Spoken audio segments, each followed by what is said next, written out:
क्या नेपाल से आकर भारत में रहने वाला व्यक्ति भारतीय नागरिक हो सकता है? भारत में रहने वाला नेपाली व्यक्ति जिसके पास आधार कार्ड है, क्या वो भारतीय नागरिक है? क्या नेपाल से आकर भारत में रहने वाला व्यक्ति भारत में वोट देने का अधिकार रखता है? रेजिडेंसी और सिटीजनशिप में क्या फर्क होता है? आइए जानते हैं इन महत्वपूर्ण सवालों के बारे में। जय हिंद साथियों।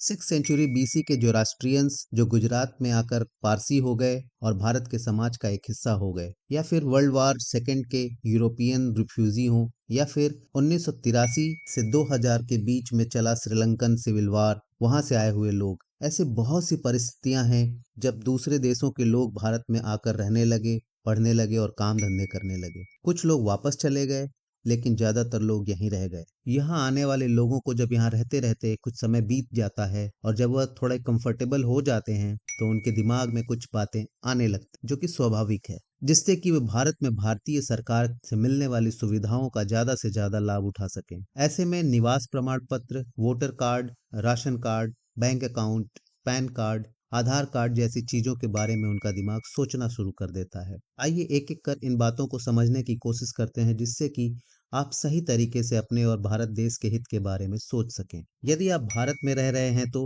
आपको रेजिडेंसी का मतलब पता होना चाहिए। भारत में दूसरे देशों से आए लोगों के लिए रेजिडेंसी का मतलब केवल इतना है कि उन्हें कुछ समय के लिए भारत में रहने का कानूनी अधिकार मिल जाता है। अब रेजिडेंसी भी दो प्रकार की होती हैं। पहली टेम्पररी रेजिडेंसी और दूसरा है परमानेंट रेजिडेंसी। टेम्परेरी रेजिडेंसी में व्यक्ति कुछ स्पेसिफिक समय के लिए ही रह सकता है और उसे इसे बाद में रिन्यू करने की भी जरूरत पड़ती है। लेकिन जब परमानेंट रेजिडेंसी के अंतर्गत आता है तो उसे असीमित समय तक रहने की आज़ादी मिल जाती है। इसे बार बार रिन्यू करने की भी जरूरत नहीं पड़ती। परमानेंट रेजिडेंसी वाला व्यक्ति कुछ शर्तों के साथ यहाँ पढ़ाई लिखाई, सोशल एक्टिविटीज और काम धंधे कर सकता है। अब वह क्या क्या शर्तें हैं जिनके अधीन उसे रहना पड़ता है, जिनमें कि उसे वोटिंग का अधिकार नहीं मिलेगा, उसे कोई पॉलिटिकल राइट भी नहीं मिलेगा, उसे टैक्सेशन का भी अधिकार नहीं होगा और उसे भारतीय सरकार किसी तरीके का पासपोर्ट भी इशू नहीं करेगी। इन कुछ शर्तों के साथ उस रह सकता है।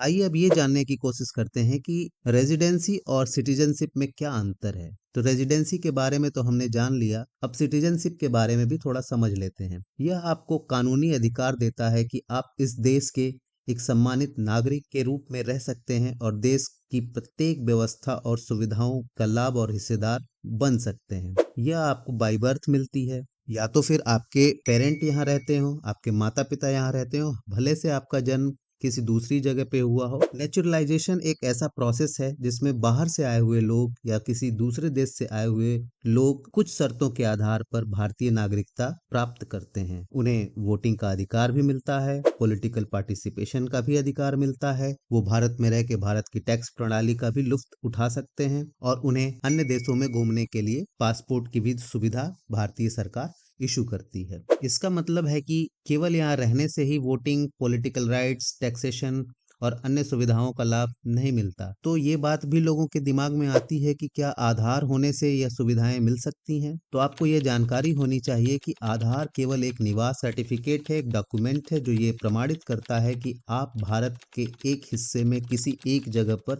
निवास करते हैं। इस कार्ड का होना यह नहीं तय करता कि आप भारत के नागरिक हैं और आप भारत की नागरिक के हैसियत से जो सुविधाएं भारतीय नागरिक को मिली हुई हैं वो सुविधाएं आपको भी मिल पाएंगी।